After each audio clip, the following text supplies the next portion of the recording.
What do you call someone who speaks 3 languages? Trilingual. 2 languages? Bilingual. 1 language? An American.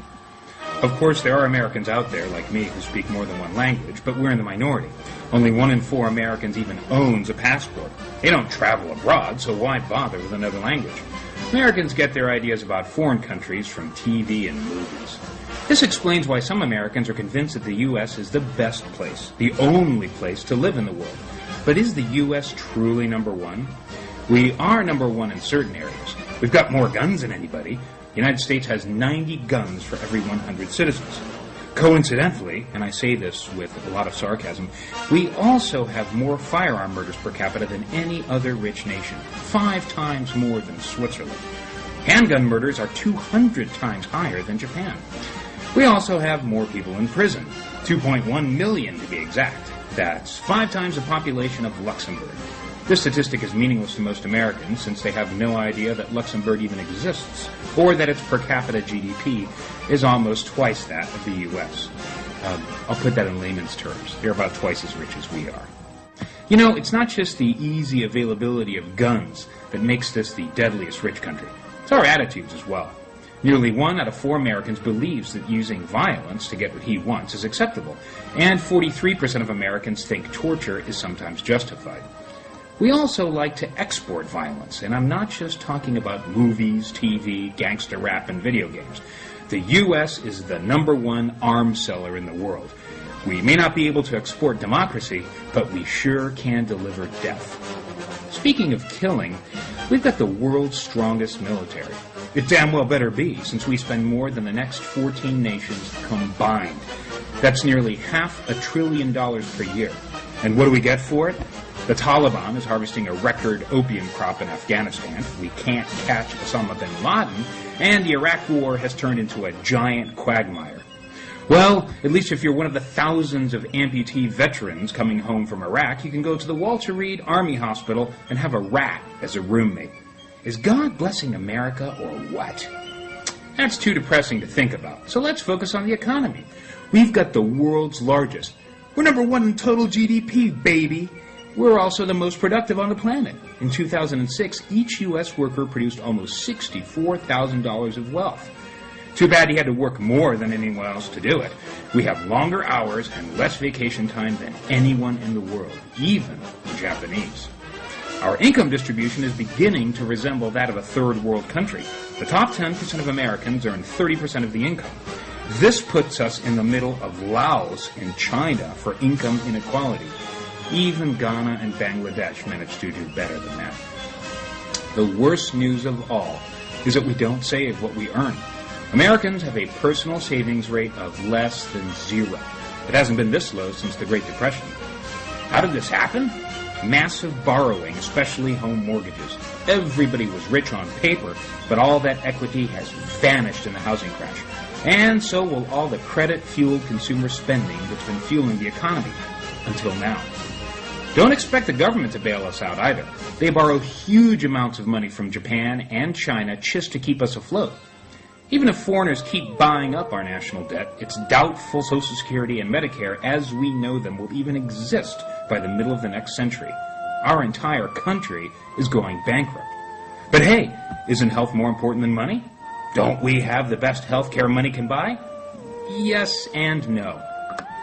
Americans do spend more money on health care than anyone else, but we're not the healthiest. Our life expectancy is 44th, below Bosnia's. Infant mortality is 41st, behind Cuba's. Women are 70% more likely to die in childbirth here than in Europe. The World Health Organization ranks us 37th for overall health performance. In the fairness of health care, we're 54th. This means the rich get great health care and the poor don't, just like in Mexico. If you're one of the 42 million Americans without health insurance, you can follow President Bush's advice and go to the emergency room. He's such a softie. The good news is we're still ahead of Mexico in 2 categories, obesity and plastic surgery. We're the fattest, most surgically altered people on the planet. You are probably unaware of this because education, as we all know, is a disaster in the U.S. In literacy, we're 49th in the world. In mathematical literacy, we're 28th. For more on American ignorance, check out one of my other videos, America the Stupid. You'll be amazed at how many of our fellow citizens think the sun orbits the Earth. You'll also be amazed at the number of grammatical and spelling mistakes in the video's comments section. Most of them written by angry Americans who insist they're not dumb. I can't tell you how many times I've been called a moran, M-O-R-A-N, like the surname, by people who cannot spell moron. That's irony so thick you can cut it with a butter knife. Our national philosophy has already been summed up in a bumper sticker. He who dies with the most toys wins. We've got more stuff, and bigger stuff, than anybody. Bigger cars, bigger houses, bigger asses. What we don't have a lot of is quality. Our cars are crap. The famous Humvee is universally regarded as the biggest piece of shit on wheels by American car magazines. Harley-Davidsons are a mechanic's wet dream because they break down so often. American houses are made out of cardboard and aluminum foil. You can punch through interior walls with your bare fist. To get through the exterior walls, you might need something more advanced, like a brick. We're the only rich nation that allows human beings to live in mobile homes year-round. We call these settlements trailer parks. The UN calls them refugee camps. Okay, you might say, if we're so bad, why does everybody want to come here? Isn't migration the ultimate sign of civilizational superiority? The U.S. does get the lion's share of world migration. After all, we're the largest wealthy country. But if you add up the figures for the large European countries, you'll realize they're just as popular, if not more so. Canada, Australia, and New Zealand get much higher inflows of immigrants per capita than the U.S. We're the #1 choice for penniless, poorly educated Latin Americans. But where do the educated, well-off immigrants go? Every year, more Germans migrate to tiny Switzerland, population 7.2 million, than to the entire U.S., which has 300 million people. What about our cousins, the English? They don't have a language barrier. Their top 4 destinations are Australia, Spain, Canada, and New Zealand. We're the 5th choice. Hey, look at it this way. Our nachos have never tasted better. So the U.S. isn't #1 anymore. So what? It's still one of the top 10 or 20 countries, isn't it? My message to you is a simple one. We can do better.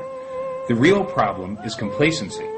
The real enemies of the U.S. aren't annoying assholes like me, but the loudmouth America, love it or leave it types who refuse to examine their own country critically. By ignoring America's weaknesses, they further weaken the country they claim to love. They're like alcoholics in denial, drinking themselves to death on blind patriotism and viciously attacking anyone who doesn't want to get drunk with them. Consider this your intervention.